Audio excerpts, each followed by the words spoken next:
चिड़िया और टुन्नू चिड़ा के घर कई सालों बाद एक चिड़िया का जन्म होता है। दोनों उससे बहुत ही प्यार करते थे। उन्होंने बड़े प्यार से अपनी बेटी का नाम टुनटुनी रखा। एक दिन टूनी चिड़िया अपनी बेटी टुनटुनी चिड़िया से कहती है, बेटा ये ले टॉफियाँ, मैं आज तेरे लिए बहुत सारी टॉफी लाई हूँ। लाओ माँ, मुझे टॉफी बहुत अच्छी लगती है। टुनटुनी चिड़िया सारी टॉफी एक साथ खा जाती है। अरे ये क्या भुक्कड़, तूने एक ही बार में सारी टॉफी खा ली, थोड़ा रुक रुक कर खाती। चल अब जल्दी से अपने दांतों को साफ कर ले, नहीं तो तेरे दांत खराब हो जाएंगे। नहीं माँ, मुझे बहुत ठंड लग रही है, मैं अपने दांतों को नहीं साफ करूँगी। नहीं बेटा, टॉफी खाने के बाद ऐसा नहीं करते, जाओ जल्दी से दांत साफ करके आओ। तभी टूनी की सास बबली कबूतरी वहाँ पर आती है। क्या टूनी चिड़िया, छोड़ो ना, बच्ची तो है, क्यों उसको परेशान कर रही हो? माँ जी आप देख रही हैं ना, दिन पर दिन इसकी आदतें बिगड़ती जा रही हैं। दादी देखो ना, माँ मुझे कितना डांट रही है। टूनी चिड़िया तू जा, अपना काम कर, मैं इसे देख रही हूँ। नहीं माँ, इसे तो अभी अपने दांत साफ करने होंगे, आप तो इसे अपने लाड प्यार में बिगाड़ देंगी। ये तू क्या कह रही है बहू? मैं जरा सी इसकी साइड ले लेती हूँ तो क्या मैं इसे बिगाड़ रही हूँ? माँ जी आपसे कुछ कहना बेकार है। टूनी चिड़िया टुनटुनी चिड़िया के जबरदस्ती दांत साफ करवा देती है। तभी गुस्से में टुनटुनी चिड़िया तेल से भरा डब्बा उठाकर फेंक देती है। अरे कमबख्त, तूने ये क्या किया? पूरा तेल बर्बाद कर दिया। तू दिन पर दिन सिर पर चढ़ती जा रही है। आने दे तेरे पापा को, उनसे ही तेरी शिकायत करूँगी। धीरे धीरे समय बीतने लगता है। टुनटुनी चिड़िया बड़ी हो चुकी थी। तभी थोड़ी देर बाद दरवाजे की बेल बजती है। माँ जरा देखना दरवाजे पर कौन है। मैंने ऑनलाइन कपड़े मंगाए थे, 10,000 के हैं, उन्हें लेकर रख लो और पैसे दे देना। मैं अभी बाथरूम में नहा रही हूँ, मुझे आने में देर होगी। टुनटुनी चिड़िया, तूने कभी ये बताया नहीं कि तूने इतने महंगे कपड़े मंगाए हैं। दिनों दिन तेरे शौक बढ़ते जा रहे हैं। तेरे महंगे महंगे शौक पूरे करते करते हम तो कंगाल हो जाएंगे। माँ मेरी सहेलियाँ तो उससे महंगे महंगे ड्रेस पहनती हैं, उनके माँ बाप तो उनसे कुछ नहीं कहते, और एक तुम हो, जरा सा महंगा कपड़ा मंगा लिया तो रोना पीटना शुरू कर दिया। टुनटुनी चिड़िया अपने पापा की सैलरी भी तो देख, उसी पैसों से मुझे घर भी चलाना है। तभी टुनटुनी चिड़िया नहाकर बाहर आती है। माँ मैं कुछ नहीं जानती, ठीक है मैं जा रही हूँ कपड़े लेने, मुझे 10,000 रुपए दो। कहाँ से दूँ? तेरे पापा ने मुझे लाकर दिए हैं क्या? तो ठीक है माँ, मैं अपना हार दे रही हूँ और उसी से अपने कपड़े ले लूंगी। तू ऐसा क्यों कर रही है? चलो हटो मेरे रास्ते से, मुझे जाने दो। टुनटुनी हार बेचकर कपड़े ले लेती है। शाम को जब टुन्नू चिड़ा घर आता है, तुम जानते हो आज तुम्हारी बेटी ने क्या किया? अपना हार बेचकर 10,000 के कपड़े खरीदे हैं। मैं तो इस चिड़िया से पूरी तरह से तंग आ गई हूँ। ये सब तुम लोगों के लाड प्यार का नतीजा है। इसने तो अब हद ही कर दी है। सुबह की घर से निकली है, लेकिन देखो रात के 8 बज रहे हैं, अभी तक महारानी जी घर नहीं लौटी। तभी टुनटुनी चिड़िया जंगल के कौवे के साथ घर लौटती है। बाय कालू कौवे, कल फिर मिलेंगे। ये कैसी हरकत है टुनटुनी चिड़िया? और वो कौवा कौन था? आज तो तुमने अपनी सारी हदें पार कर दी। पापा वो मेरा बॉयफ्रेंड है, मैं उससे प्यार करती हूँ। और पापा आप परेशान क्यों हो रहे हैं? आज से पहले तो कभी परेशान नहीं थे। परेशान नहीं हूँ तो क्या करूँ? तूने तो सारे जंगल में मेरी नाक कटवा दी। तुझे उस कालू कौवे के साथ देखकर जंगल के सारे पक्षी तरह तरह की बातें करेंगे और हम पर थू थू करेंगे। अरे पापा ये तो आजकल का फैशन है, कोई कुछ नहीं कहेगा। ठहर जा फैशन की बच्ची, तेरा तो मैं फैशन भगाती हूँ। तू चल, मैं तुझे आज से एक घोंसले में बंद कर देती हूँ। पापा माँ को रोको ना, वो मुझे घोंसले में बंद करने जा रही है। टुनटुनी चिड़िया, ये काम मुझे बहुत पहले कर देना चाहिए था। जो आज तुम्हारी माँ कर रही है वो बिल्कुल ठीक कर रही है। माँ तुम मेरे साथ ऐसा नहीं कर सकती। बस तू देखती जा मैं तेरे साथ क्या क्या करती हूँ। और आप कल से ही एक अच्छा चिड़ा देखना शुरू कीजिए, जल्दी इसकी शादी कर देंगे। टूनी चिड़िया टुनटुनी को एक कमरे में बंद कर देती है। उसके बाद टूनी चिड़िया गोलू चिड़ा से उसकी शादी तय कर देती है। अब टुनटुनी चिड़िया की शादी गोलू चिड़ा से हो जाती है। शुरू में तो टुनटुनी चिड़िया गोलू चिड़ा को बिल्कुल पसंद नहीं करती थी। एक दिन की बात है, गोलू चिड़ा और टुनटुनी चिड़िया जंगल में घूमने के लिए जाते हैं। रास्ते में उन्हें कालू कौवा दिखाई देता है। अच्छा, मेरे को धोखा देकर टुनटुनी अब इस चिड़े के साथ घूम रही है। इस टुनटुनी को मैं नहीं छोड़ूंगा।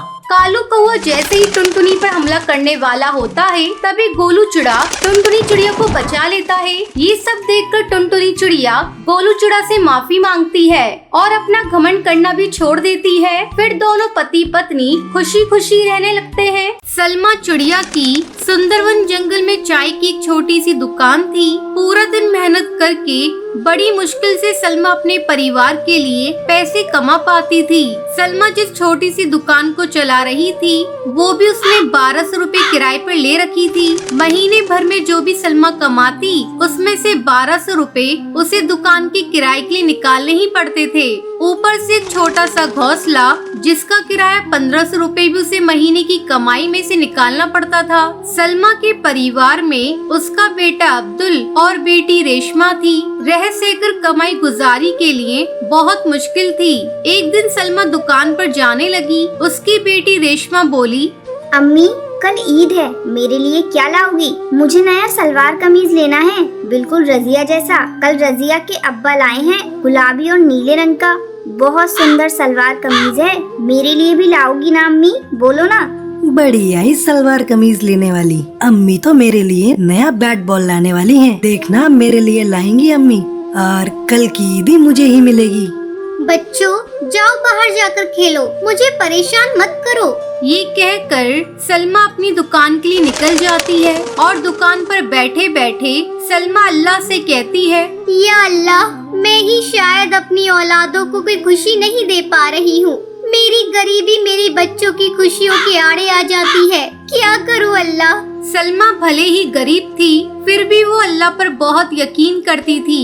दुकान पर जाते हुए वो रोजाना मस्जिद होते हुए जाती थी। वो दुकान पर जैसे ही पहुंची एक कल्लू मियाँ कुछ आवारा पक्षियों के साथ वहां आया और सलमा से बोला, सलमा निकालो हफ्ते के पैसे। पिछले हफ्ते मैंने तुम्हें छोड़ दिया था, पर आज मैं पैसे लेकर ही जाऊंगा। दुकान चलानी है तो मेरा हिस्सा भी टाइम पर दिया करो। कल्लू मियाँ, मेरी इस महीने बिल्कुल भी कमाई नहीं हुई। दुकान और घर का किराया देना भी बाकी है। मुझे इस बात से कोई मतलब नहीं, मुझे तो अपने हिस्से से मतलब है। यहाँ बाजार में सभी दुकानदार मुझे अपनी कमाई का हिस्सा देते हैं, तुम्हें भी देना है। परसों ईद है, कल मैं फिर आऊँगा, मेरे पैसे तैयार रखना।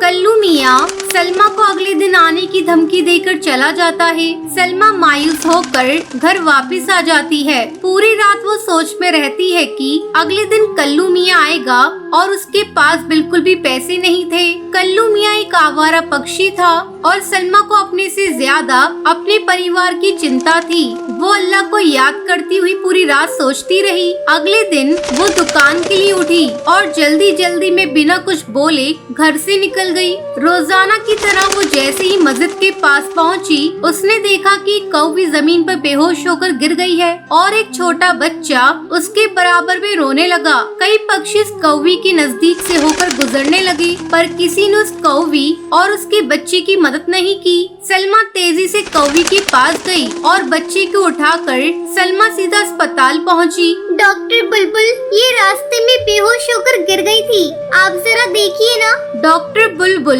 उस कौवी का चेकअप करती है और सलमा से कहती है, थकान की वजह से इनका बीपी हाई हो गया था, जिसकी वजह से ये चक्कर खाकर गिर गई थी। कुछ दवाइयाँ और इंजेक्शन मैंने दे दिए हैं, अब ये खतरे से बाहर हैं। होश में आते ही आप इन्हें इनके घर ले जा सकती हैं। कुछ टाइम के बाद उस कौवी को होश आया। उसने देखा कि उसका बच्चा सलमा की गोदी में है। कौवी को याद आया कि वो अचानक बेहोश होकर गिर गई थी। उसने डॉक्टर से पूछा, मुझे यहाँ कौन लाया? ये आपको यहाँ लाई हैं। अगर ये आपको यहाँ नहीं लाती तो आपकी जान को खतरा था। आपके बच्चे को भी इन्होंने ही संभाला है। आपका बहुत बहुत शुक्रिया। मेरा नाम मरियम कौवी है। आपने आज मेरी जान बचाई, मेरे बच्चे को संभाला। आप जरूर ही खुदा की कोई नेक बंदी है। जी, ये आपका पर्स जब आप बेहोश हुई थी आपके हाथ से गिर गया था। मरियम कौवी पर्स में से मोबाइल निकालकर अपने शौहर को फोन करती है। और सारी बात बताती है। ये सुनकर उसका शौहर फौरन अस्पताल आ जाता है। मरियम कौवी के शौहर को देखकर सलमा हैरान हो जाती है। मरियम कौवी का शौहर और कोई नहीं बल्कि कल्लू मियाँ होता है, जो सलमा से हफ्ते के पैसे जबरन हड़पने आता था। मरियम कौवी कल्लू मियाँ को सारी बात बताती है। कल्लू मियाँ सलमा को देखकर और मरियम कौवी की बातों को सुनकर शर्मिंदा हो जाता है। वो सलमा से कहता है, सलमा बहन, आज आपने मेरी बेगम और मेरी इकलौती औलाद मेरे बेटे की जान बचाई। आपने मेरे ऊपर ये बहुत बड़ा एहसान किया है। कोई और होता तो कुछ भी कर सकता था, पर अल्लाह के रूप में आप आ गई सलमा बहन। आपका मुझ पर और मेरे परिवार पर बहुत बड़ा एहसान है। मैंने आपके साथ बहुत गलत किया। आज तक मैंने गरीब की मेहनत के पैसों को लूटा है। शायद ये अल्लाह ने मुझे सबक दिया है। मैं कसम खाता हूँ कि कभी किसी गरीब की मेहनत और ईमानदारी की कमाई पर कब्जा नहीं करूँगा। अल्लाह मुझे माफ कर दो। कल्लू मियाँ, आपने अल्लाह के आगे अपने गुनाह मान लिया। वो आपको जरूर माफ कर देंगे और मैंने आप पर कोई एहसान नहीं किया। अल्लाह तो यही कहते हैं कि जरूरतमंदों की मदद करना ही अच्छी पक्षी होने का सबूत है। सलमा बहन ने हमारी इतनी मदद की है, हमारा भी कुछ फर्ज बनता है। मैंने सब कुछ सुन लिया है। आप अपनी गलती को सुधार सकते हो। कल ईद है और ईद के पाक दिन पर आप सलमा को उसकी मेहनत के सारे रुपए लौटा दीजिए। आपके गुनाह अल्लाह माफ कर देंगे। कल्लू मियाँ सलमा के सारे पैसे लौटा देता है और दोबारा किसी भी गरीब पक्षी के साथ ऐसा बर्ताव न करने की कसम खा लेता है। घर आकर सलमा बच्चों के लिए नए नए कपड़े और जूते लेकर जाती है और अल्लाह का शुक्र अदा करती है। अगले दिन सलमा अपने परिवार के साथ खुशी खुशी ईद मनाती है।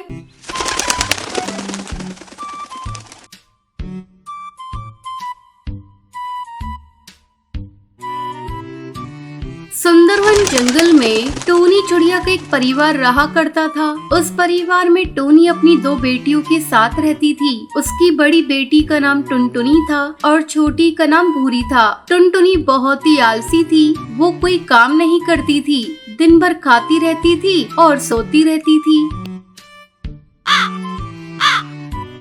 एक दिन भूरी खेतों पर काम करने जा रही थी। तब टोनी टुनटुनी से कहती है, टुनटुनी जा, तू भी अपनी बहन भूरी के साथ काम करने खेतों पर चली जा। मैं भी थोड़ी देर में घर का काम करके आती हूँ। माँ, मुझसे खेतों में काम वाम नहीं होगा। मेरा गोरा रंग खराब हो जाएगा। अभी मुझे भूख लग रही है, कुछ खाने को दो। टुनटुनी, तुझे खाना वाना नहीं मिलेगा। तू बस खाती है और आराम करती है। खा खा कर मोटी हो रही है। इन हाथ पैरों को थोड़ा हिला लिया कर। अपनी माँ की डांट सुनकर टुनटुनी को बहुत गुस्सा आता है। वो अपनी सहेली पिंकी चिड़िया के साथ खेलने के लिए घर से बाहर चली जाती है। टुनटुनी के इस बर्ताव को देखकर टोनी चिड़िया को बड़ा दुख होता है। वो सोचने लगती है, पता नहीं इसे कब अकल आएगी। अब मुझे ही इसका आलस दूर करने के लिए कुछ न कुछ उपाय करना होगा। शाम को जब टुनटुनी खेल कर घर आती है तो बिना किसी से कुछ कहे वो जाकर सो जाती है। अगले दिन जब काफी देर तक टुनटुनी सोई रहती है तो उसकी माँ उसे जगाती है। टुनटुनी, अरे ओ टुनटुनी, तू कब तक सोई रहेगी? दोपहर होने को आई और तू अब तक सोई है। काफी देर तक जगाने के बाद टुनटुनी उठकर बैठती है और अपनी माँ से कहती है, माँ, काश कुछ ऐसा होता कि मुझे कहीं से कोई खजाना मिल जाता और मुझे कोई काम ही नहीं करना पड़ता। टुनटुनी, आज मैं तुझे एक राज की बात बताती हूँ। बहुत समय पहले तेरे दादाजी ने चोरों के डर से अपना सारा खजाना पहाड़ी के पीछे एक खेत में दबा दिया था। फिर वो भूल गए कि उन्होंने खेत में खजाने को किस जगह दबाया है। अगर तुझे खजाना चाहिए तो तुझे जाकर उस खेत में खोजना पड़ेगा। हाँ माँ, मैं जा रही हूँ। मुझे खजाना चाहिए। अगर वो खजाना मुझे मिल गया तो हम लोग बहुत ही अमीर हो जाएंगे। फिर मुझे कोई काम नहीं करना पड़ेगा। टुनटुनी पहाड़ी के पीछे वाले खेत में जाती है और पूरा खेत खोद डालती है, लेकिन उसे खजाना नहीं मिलता।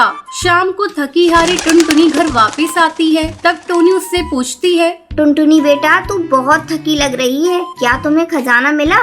नहीं माँ, मुझे कोई खजाना नहीं मिला। लगता है चोरों ने उसे चुरा लिया। मैंने तो पूरा खेत खोद डाला, लेकिन खजाना कहीं नहीं मिला। आज मैं बहुत थक गई।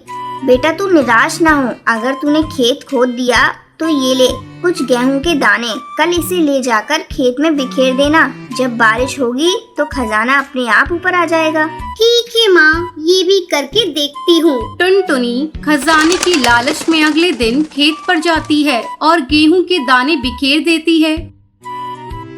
कुछ दिनों बाद अच्छी बारिश होती है। टुनटुनी के द्वारा खोदे हुए खेत में अच्छी बारिश के कारण खेत में फसल लहराने लगती है। इसी तरह कुछ दिन गुजर जाते हैं। टुनटुनी खेत के बारे में भूल चुकी थी। तब एक दिन टूनी उसे खजाने की याद दिलाती है। टुनटुनी देख, बारिश हुई थी, खजाना ऊपर आ गया होगा। बेटा चल, हम दोनों चलते हैं और खजाने को लेकर आते हैं। माँ, लगता है उस खेत में खजाना नहीं है। मैं नहीं जाऊंगी खेत पर। बेटा टुनटुनी ऐसे निराश नहीं होते, चल चल कर एक बार देख तो ले।